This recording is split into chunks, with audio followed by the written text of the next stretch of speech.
Dear colleagues, welcome to this Design Thinking workshop on improving service delivery through security sector governance, being run as part of the 2020 World Bank Fragility Forum. This session is being run by DCAF's International Security Sector Advisory Team, or ISAT, in partnership with Protelis. My name is Victoria Walker. I'm an Assistant Director at DCAF and I head up the ISAT department. Security sector governance and reform plays a pivotal role in conflict prevention and building resilience in fragile environments. Ineffective, poorly managed or unaccountable security and justice institutions are some of the root causes and drivers for conflict. Over the next couple of weeks, we want to introduce you to using design thinking as a methodology to ensure a people-centered approach to support, using Iraq's security and justice challenges as a platform, and explore with you why service delivery is so important through the linkages and operational entry points of conflict prevention and security sector governance and reform. This short video is designed to set the scene, after which we will be running facilitated discussions throughout the week of the 29th of June. In small groups of a maximum of 5 participants, you will explore user-centric solutions and develop practical understanding of how SSGR contributes to the root causes of conflict and fragility. Finally, we will have a live plenary session that's open to everyone on the 9th of July, 9 AM Eastern Time in DC or 3 PM in European time. This event will be live streamed through the World Bank's platform. I will shortly provide a quick introduction to DCAF, the Geneva Centre for Security Sector Governance, and ISAT, which will be followed by Killian Karg from Protelis, who will give an overview of design thinking methodology. We will then provide a background to the security and justice challenges in Iraq, with insights from Professor Nazreen Barwari, and a thematic overview of security sector governance and reform and prevention, and user-centric design by my colleague Viola Casoras. Now moving on to ISAT and to DCAF. Established in 2000 by the Swiss government, but since evolving to an international foundation with 63 member states, DCAF, Geneva Centre for Security Sector Governance, sees security sector governance and reform as an essential contributor to international peace, security, and sustainable development. Effective, accountable security and justice systems can have a profound impact on the lives of individuals and communities by reducing the risk of conflict, strengthening the social contract between the state and its people, and providing a solid foundation for political, social, and economic development. DCAF's mission is to improve the governance of security sectors around the world through nationally owned, inclusive, and participatory reforms based on international norms and good practices. It operates in over 70 countries, benefiting from 13 field offices and bringing together over 180 core staff. DCAF's work is directed along 3 main vectors, which work together to provide a multi-dimensional approach to support. We provide direct support to national partners on the ground to design and implement locally owned reforms aimed at enhancing the effectiveness and accountability of security and justice provision. We provide assistance to international actors, donor countries and multilateral partner organisations such as the United Nations, the European Union, the African Union, or indeed the World Bank, in developing and implementing their SSGR support policies and programmes, and thus help them to be more effective partners for countries engaging in reform processes. We contribute to international policy development through applied policy research and by transferring knowledge that facilitates the development of norms, standards, and good practices related to SSGR. In order to achieve improved security and justice provision for populations, again, emphasising the holistic, multidimensional approach to DCAF's work, we provide advisory support on how to develop and implement SSGR policies, legislative frameworks and programmes. We provide technical expertise and capacity building support for countries undertaking reform, as well as for those bilateral countries and multilateral organisations assisting them. We promote norms and standards related to SSGR, and we draw from good practice and experience to create knowledge products and tools. DCAF's range of thematic expertise is extensive, covering support to the different security and justice providers, such as the police, the armed forces and judiciary, as well as the institutions and bodies created to oversee their delivery, to create policy and to ensure inclusive understanding and approaches to SSGR, such as parliaments, ministries, civil society, and independent oversight institutions. DCAF, also a leader in gender and security and business and security. And these two areas will be the focus of two more exciting Fragility Forum sessions later on in the year. As one of the 4 departments in DCAF, ISAT was set up in 2008 in recognition of the need to increase the capacity of the international community to support security sector governance reform processes, to enhance the effectiveness and quality of their activities, and to facilitate the coordination and coherence of the international community's support for nationally driven SSR processes. ISAT's role within DCAF's multi-dimensional approach to support is to reinforce and improve the way in which bilateral countries and multilateral organisations that make up its governing board individually and collectively support security and justice development. This is done through a 6-pronged approach. Firstly, enabling better decision-making around S&J programming through scoping studies, assessments, mapping, evaluations and lessons identification studies, as well as working to better incorporate risk assessment and mitigation. Secondly, to improve coordination between and within governments and multilateral organisations. Thirdly, to enhance the development and delivery of strategic approaches. Fourthly, helping to build the business case for supporting security and justice and security sector governance and reform. Fifth, enhancing the capacities to deploy strategic security and justice advisors. And finally, through providing a toolbox of approaches and examples on how to support security and justice. And more details can be found on this on our community of practice at isat.dcaf.ch. So thank you very much for your attention, and I'll now hand you over to my colleague, Kilian Carr. Hello, and thank you for joining our introduction to Protellus and Design Thinking for Sustainability. My name is Kilian Carr. I'm a diploma psychologist, and I also studied human-centered design at the HBI School of Design Thinking. Protellus is a Berlin and Munich-based innovation agency strictly focused on sustainability all around the Sustainable Development Goals. We also support summits like this one with interactive sessions, especially because we believe that this world needs more user-centered sustainability to reach the SDGs. And we also want to support purpose-driven people with the best possible methodologies in order to make them use their full potential. To give you an example on how that can look like, I'm showing you some pictures of IDAF and Intercontinental Forum in October 2018 at the African Union in Addis Ababa. 60 participants there developed and iterated on project ideas in very interactive sessions. They discussed and understood their users, they pulled up ideas, and they prototyped them. Finally, they presented them in a very modern style, just as startups would do it, for example. I know that from around 10 of the projects that came out of this session, at least 3 are implemented right now. For example, social media campaigns and also board game for preventing violent extremism in border regions amongst young youth. So for the Fragility Forum, we are happy to team up with DCAF to create a great collaborative workshop experience for you.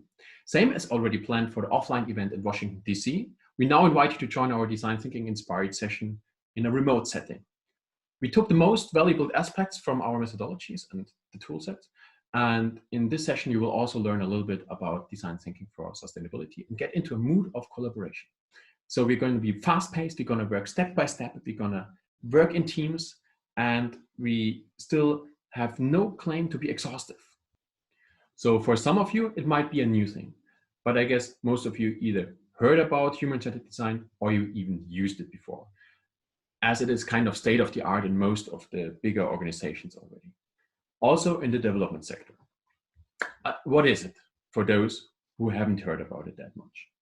Some people talk about it's in a mindset, some say it's a method, some say it's a toolkit. I'd say all of them are right, especially those who talk about the mindset, I guess. If it comes to design thinking for sustainable development, I suggest a definition such as a holistic approach. To put it into words, I'd say sustainable design thinking is a user-centered approach to identify and solve complex problems during an iterative and agile process in diverse teams. This then leads to a purposeful development of sustainable action alternatives which are accepted by the user. Sustainable design thinking is building on 3 pillars, which we like to connect with a 4th. First, it is a high benefit to work in diverse, interdisciplinary and intercultural teams. Just imagine the broad knowledge and the strategies of problem solving if you put together into a team. A medical doctor, maybe an artist person, a little bit of IT knowledge, some business know-how, and maybe a psychologist. So all that together brings you on a way new level of working together compared to working alone. Besides, humans are, let's say, we are social. We prefer working together in teams mostly. Second, it is super important to think about the place where the team is working in. The place should be as flexible and inspirational as possible. The smallest element of this flexible space might be the sticky note, which you can rearrange on the flexible whiteboard. Third, we work along a process which gives you security on a journey full of exploration and unknown outcome. It also gives you security to be creative and to stay focused in the team. Let's talk about a typical design thinking journey. After you synchronized in the team, you start understanding the given task and then go out into the field and do research. We really encourage teams in design thinking to go out in the field and leave their office, except you want to develop something for your colleagues. With those insights that you gained, you come together and synchronize again. You sometimes really focus on one single representative stakeholder in form of a persona. You do this to not get lost in the process, to synchronize, but also to reduce complexity and make sure that you as a team are focusing on one problem after another. And this is the moment where you start getting creative. So in the ideation phase, you of course use a lot of brainstorming methodologies. The ideas that come out, the team is going to build them into prototypes. The prototypes sometimes are really easy and low barrier. But you do that in order to make the ideas testable as soon as possible in a very early stage. That later stage is sometimes also the first step in the process, because you then can iterate. While working fast-paced, you always have the freedom to jump back in the process. You can see that on those blue circle lines on the top and the lower part. And you make sure that you're not implementing something which is not worth implementing or which was not accepted by the user. And finally, the planet, which is important during all the previous aspects. When you set up the teams, if you build up the space, but also when you choose the right combination of the tools which you are going to use during the process. Following this holistic approach, you will finally end up with an innovative solution. This solution is expected to be technological and heuristically feasible, to be able to be financed, or much better, to be self-financing in long term, which is ethical and, same importantly, desired and accepted by the user. Exactly in the sweet spot of those aspects, we find innovations which are sustainable and by that worth to be pursued. So someone is asking, is this approach a good fit for the work in the development sector and fragile environment? Well, thank you. Well, the actual situation is, I guess, providing us already a pretty fitting example on why it is. Because not being able to travel is not only hindering us on meeting people we love, or working at the office or attending summits, it also builds up a barrier between people who are in charge of projects and the people who are affected by the project.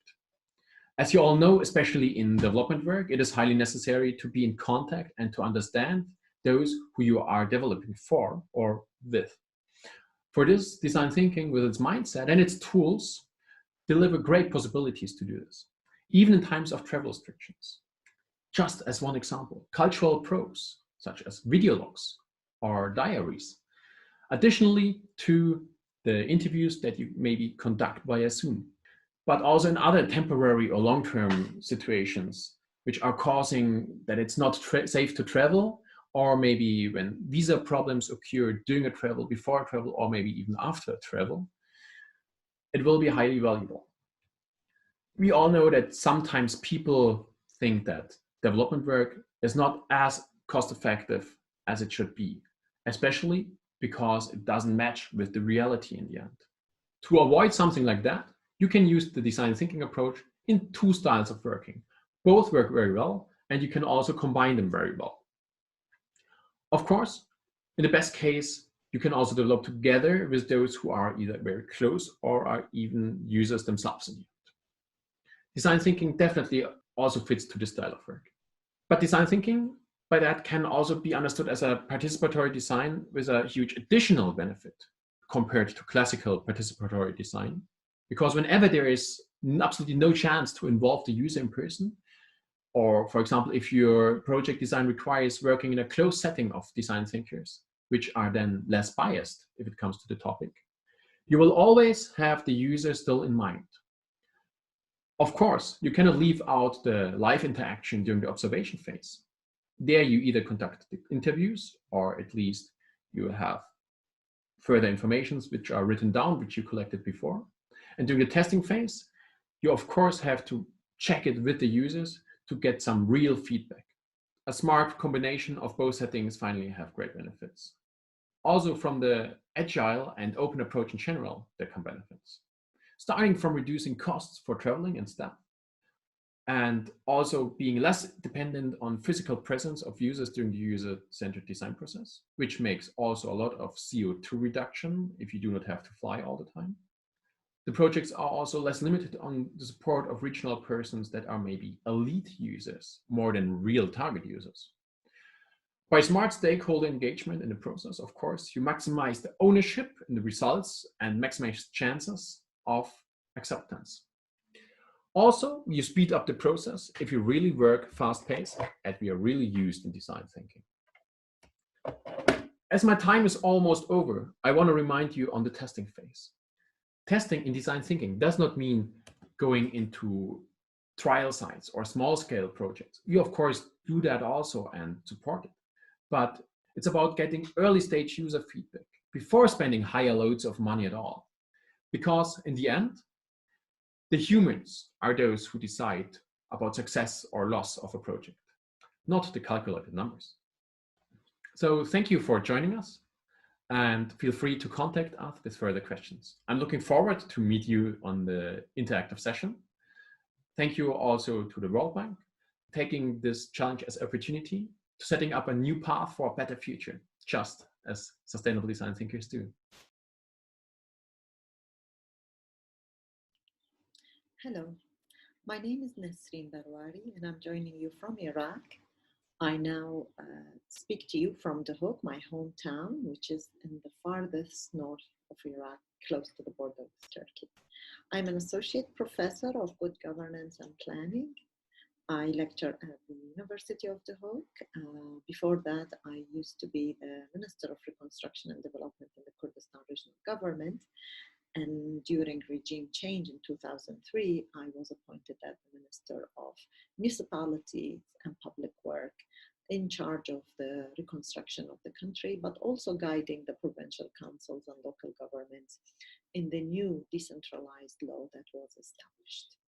I'm a constant advisor and participant in discussions around the Middle East, Iraq, the Kurds, and women.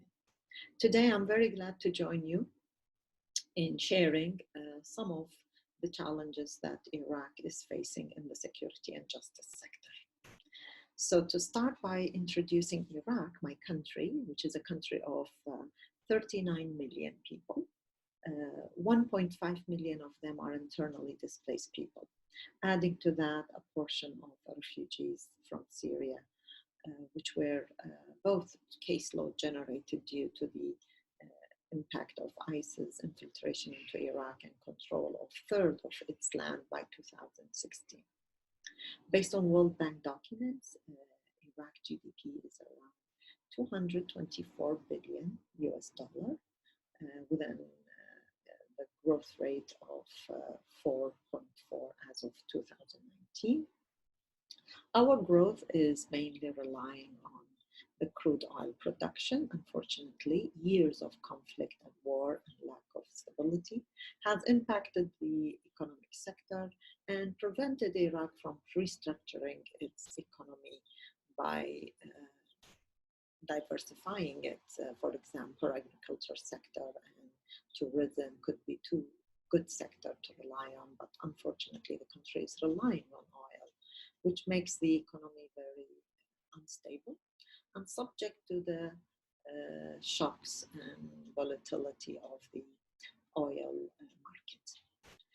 Iraq continued to receive foreign aid, development assistance, and by 2018 it received $2.3 billion in support.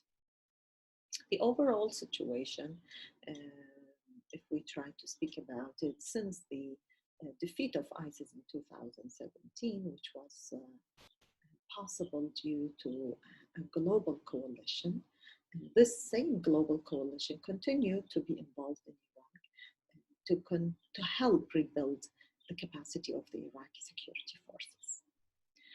The priorities in Iraq could be centered around still the rebuilding infrastructure. Unfortunately, defeat of ISIS did not happen easily. It generated destruction of cities completely or partially. In addition, years of neglect to the infrastructure, decades of neglect has continued to generate need for rebuilding and infrastructure rehabilitation.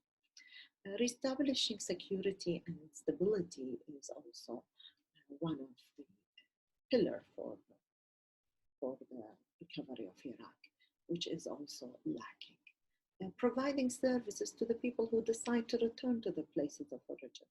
And above all of that is providing sufficient employment opportunities for the population, and especially for the returnees to the places of origin. All of this is happening because of weak governance and high level of corruption. Political deadlock, disagreement that prevented a government to be formed for months, which affected the impact and the pace and of the implementation of recovery and resilience activities. So slow reconstruction program and problems in the execution of public investment has actually been generated by this weak governance and high level of corruption. So the political division that is based on sectarian and ethnic differences within the country has always generated conflicts. And that by itself also allowed for armed insurgency to operate in the country. Our IDPs have been in their places of displacement for more than 3 years, which is changing the displacement into protracted displacement. So when we look at this impact on the security and justice institution, we find that there is lack of inclusiveness and representation in the public institution and services. So many people feel they are not included, they are not represented, and there is a huge sense of that among the population.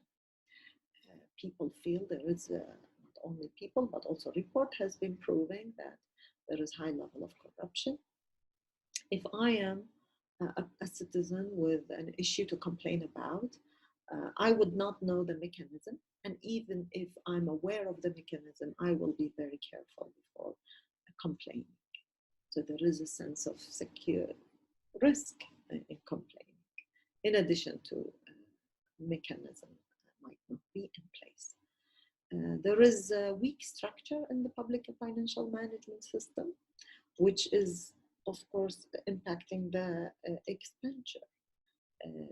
In general, all of this is providing a lack of public trust in government institutions.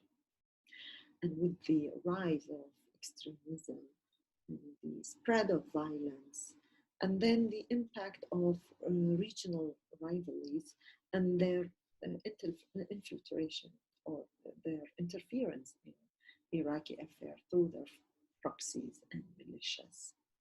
If I'm a woman, I will feel discriminated. If I'm a member of an ethnic or a religious minority, some of my rights will also be violated. So all of this is actually challenging the effectiveness of the institutions. And with that, most of the institutions are unable to provide basic services, especially in remote areas and for the IDPs. There is weak access to justice, especially for the marginalized groups. As I mentioned, if I'm a woman or if I'm a member of an ethnic religious minority group, I will not have access. And, it will not be established, the justice system in my neighborhood, especially on areas that were liberated from ISIS. The country is not prepared for disaster, and COVID-19 has proved how the country is very ill prepared, just like how it was ill prepared for previous crises like climate change that have impacted on drought and desertification, and of course on the security crisis. There is weak support for the internally displaced people with the lack of international support for humanitarian relief. The IDP will be in a vulnerable stage. With that, there is an uneven, unequal sense of safety, but also on the provision of safety throughout the country. So it depends on who you are, where you're located, your sense of security and safety can be established. Throughout my life, I have suffered from lack of sense of safety, security, and stability. I certainly hope within my lifetime I can see it. I wish you well. I wish you to be safe. Thank you for allowing me to be part of your discussion, and I definitely hope that your time would be fruitful. Thank you very much. Hello, my name is Viola Trodash, and I'm a Security Sector Reform Officer at DCAF ISAT. I'm going to give you a brief background introduction on how security sector governance and reform can improve service delivery and prevent violent conflict. Based on Professor Taleb's concept of anti-fragility, as well as the framework on assessing a hazard's impact by looking at risk factors as well as coping strategies, security sector governance and reform has the potential to mitigate the risk factors presented by ineffective or illegitimate security and justice services. And then moving from fragility and violent conflict to what Professor Taleb calls robustness, or in the case of absent of violent conflict, we'd say stability. And going beyond that, SSGR also has the potential to contribute to anti-fragility or sustainable peace through reinforcing coping strategies inherent to societies, being a partner for service delivery, and strengthening social cohesion. First, let's look at the risk factors and borrowing from physics, the concept of a phase transition, asking which factors influence the point when a society transitions from fragility into an outbreak of violent conflict. We need to look at the level of grievances on the one hand, as well as the opportunities to resort to violence. So if large segments of society have a lot of grievances towards the security and justice sector, such as discriminatory treatment and abuses, a lack of access to justice, exclusive power structures within the institutions, all of this raises the risk of conflict. And therefore, the security and justice sector needs to deliver services legitimately and inclusively. On the other hand, violent conflict can only break out in the absence of an adequately effective security and justice sector, which is able to maintain law and order and the state monopoly of force. And therefore, the security and justice sector also needs to be able to deliver its services effectively. In terms of concrete risk factors, looking first at legitimate and inclusive security and justice sectors, we see how security and justice institutions are dominated by certain groups, perpetuating exclusive power dynamics and neglecting citizens' needs. The security and justice sector can also be part of a shadow political economy governed by corruption and illicit financial flows, and it can be badly managed and disciplined, leading to security personnel engaging in predatory behavior towards the population. Then on the side of effectiveness, we can see a lack of capacity to provide justice and enforce the rule of law, as well as a lack of capacity to provide security. And this results then in security and justice needs having to be met outside the official system, and insecurity hampering economic development. Finally, a budget deficit caused by disproportionate security spending or inefficient use of the available resources and a lack of transparency can lead to a lack of funds for other government services such as infrastructure, health, and education.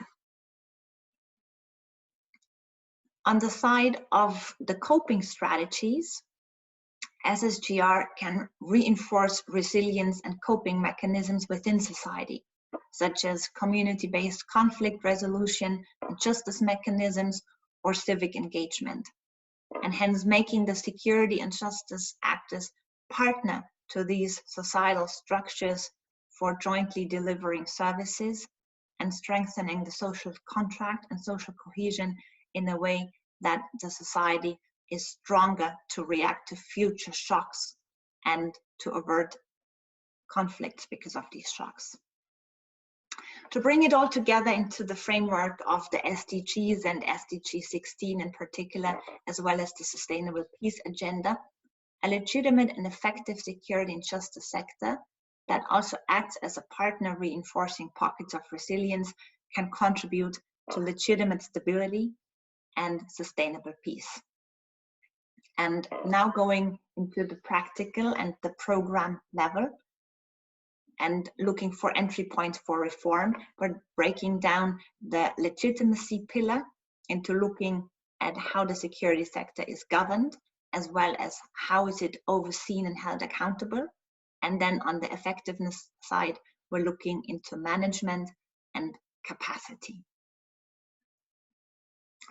So continuing with the concrete entry points for reform, and obviously every context will have different entry points and will require a different sequencing or prioritization depending on where on this axis of the phase transition a country finds itself in at a given point in time. On the top, you have the various actors reflecting also SSGR's cross-cutting nature, such as for the internal security side, for example, police, drug and law enforcement, and intelligence. And for the external security side, you'd have defense, border management, and intelligence. On the justice side, the courts, prosecution, prisons, and detention centers, and societal actors usually which are involved in the public discourse, direction, and oversight of the security sector are the media, parliamentarians, academia, but also unions and civil society groups writ large. Building on the three pillars previously discussed, a security and justice sector is able to deliver legitimate services if it's well governed in terms of having the right legal structures and constitutions, laws, as well as being embedded in a clear national security architecture based on coherent national strategies, and then lays down a reform vision in sectoral and institutional strategies, as well as having internal rules and regulations on chains of command, hierarchies, and levels of responsibility. Secondly, there needs to be oversight and accountability, both internal within the sector and within the institutions, such as through codes of conduct, disciplinary measures, reporting requirements, audits, etc. And then external by societal actors, such as parliamentary inquiries, specific human rights commissions, for example, but also the media and civil society writ large. On the effectiveness pillar, and here we're really going into institutional or organizational change management, so to speak, a security and justice sector needs to be well managed, making the most out of the available resources and laying out clearly expected results through work plans and results frameworks, and then track progress against them, as well as have the right management structures and processes in place to ensure and enable optimal coordination, communication, and planning for maximizing efficiencies. In terms of the capacity and the number, training and morale of staff, as well as equipment and infrastructure, this looks the most straightforward. However, it is important to keep in mind that in terms of the capacity and especially training, what needs to be achieved is really behavioral change and a change of mindset to make security and justice actors or personnel realize their role as a service deliverer to a society.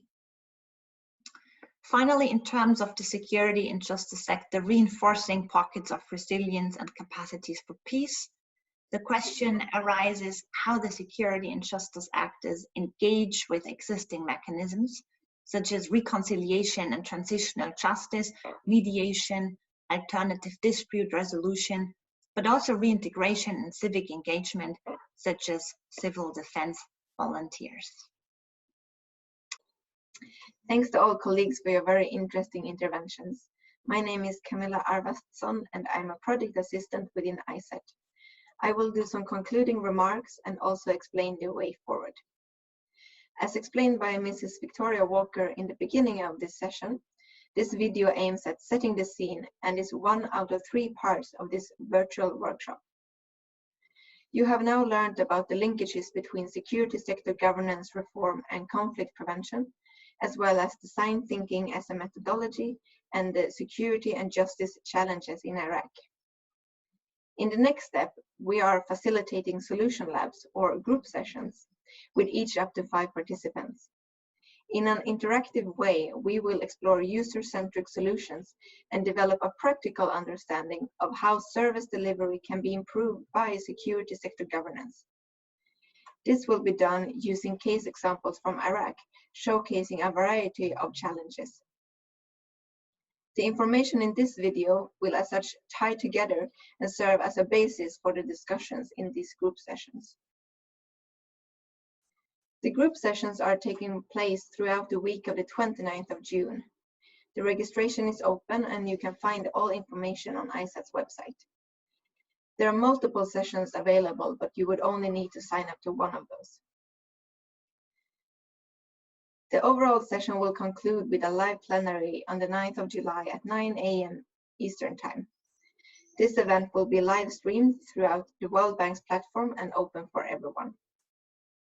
Thank you for listening and being part of making this session available in a virtual format. We're looking forward to your participation.